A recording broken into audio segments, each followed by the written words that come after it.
I get this kind of feeling that things are being destroyed around us in kind of free fall mode. And it's much like a building being destroyed, destroy key parts of it so that when it goes down, there's less destruction than if you didn't do that. So I think in a lot of ways, what's happening right now is the same sort of thing. We're seeing kind of a strategic destruction so that there's not as much, total destruction to things around us. But in looking at that comparison, kind of realize we're in this on our own. The cavalry is not arriving. And no one is going to be arriving on the horizon. We have to activate our consciousness. We've got to do the work, do the research, get to grips with the harm that's being done to us and our babies and our families, and find the remedy. Here it is. And because of this, it's important to bound together with like-minded people so we can start building anew, even as things are being destroyed. If you look at the world, the most successful businesses started in a winter. 68% of the Fortune 1000 were started in either a recession or a depression. This is your time, but you have to get your head straight and you got to get your energy strong. And that's not easy when most people are shoved in their houses and isolated and heard nothing but fear. So you got to take back control. That today, more than ever, is the time to start businesses in this country and actually worldwide to start to take our countries back. What I believe we are coming into next, a renaissance of small businesses to take back our Because I think one of the best ways to rebuild is basically by having that entrepreneurial spirit, which a lot of people do have naturally. But in this day and age, I think you just have to kind of inject it in there and just go for it. It's not about failing or anything like that. It's about seeing what's going to work and putting yourself out there a little bit so that you can gain the skills necessary to have a side hustle or online income streams that work for you. And in that way, you'll be able to basically build while things are just being destroyed. For me, a big part of this is this idea of freedom. And although freedom varies from person to person, I think for the most part, it comes down to time and location-based freedoms, meaning you're able to go where you want, when you want. You have the flexibility to kind of adapt and live your life in different ways without having to always answer to someone for that. In that sense, you can be wealthy without being monetarily wealthy. Financial independence is not about money.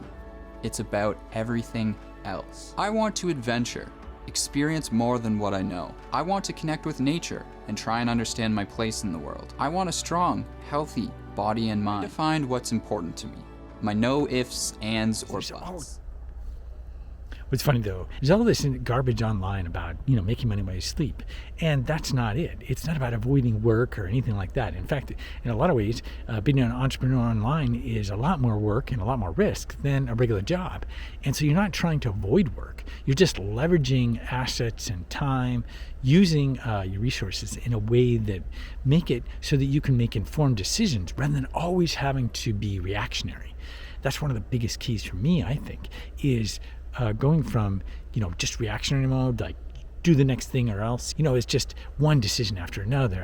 You never get a breath. You never get to really contemplate what you're doing, what it's all about, and things that really matter. So in that sense, I think being an entrepreneur, it's not about trying to escape any sort of responsibility. It's not about making money while you sleep. It's about taking back control, being able to make decisions, and having so much more freedom than you would otherwise. I think for the most part, the amount that people are controlled on a daily basis is just insane. I mean, you go from waking up to going to sleep, and really all your time is pretty much accounted for.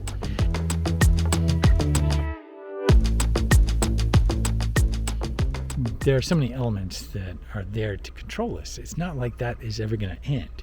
But I think in the entrepreneur world, you're able to have resources and adaptability so that there's not one direction or one way to do something or else you fail. It's more adapting and maneuvering so that you're not controlled. So you can have that adaptability. And that adaptability goes a long way. So that instead of one way of doing things, you can kind of pivot and do things a little bit differently than you might otherwise if you need to.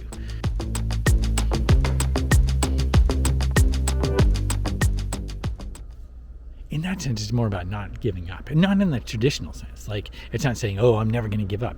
You may give something up for a while, because you need to take a step back and pivot and look at it a little bit differently. So it looks like you're giving up when you're not. You just are always circling back around to these points that are important, but you need to be able to let them go sometimes so that you can get better timing or whatever it might be, and you're adapting to what's going on. So in that sense, it may appear like you're giving up, but you're not really. You're just waiting for the right moment. Timing can be vitally important. It's having those resources and the time and everything else to be able to do that. So I think that now's the time to build. Like, now is the time. We don't wait for the destruction of the whole thing. We just build as it's being destroyed. And in that sense, we'll get our freedom much sooner than we might think. It might take some adaptability and some walking away and waiting for certain timing and using our intuition and things like that. More and more of us kind of jump in where things are destroyed and build anew. It can be not only inspiring, but we get the freedom that we want. And we don't wait for it. The biggest drawback of any sort of thing like this is just the waiting part. People are like waiting for a hero or waiting for circumstances or other people and so on and so forth. But in fact, I think if we go for it now, we're going to be much better off. So if you found this video helpful, be sure to give it a like. Thanks a lot for watching. I'll see you next time. Nick.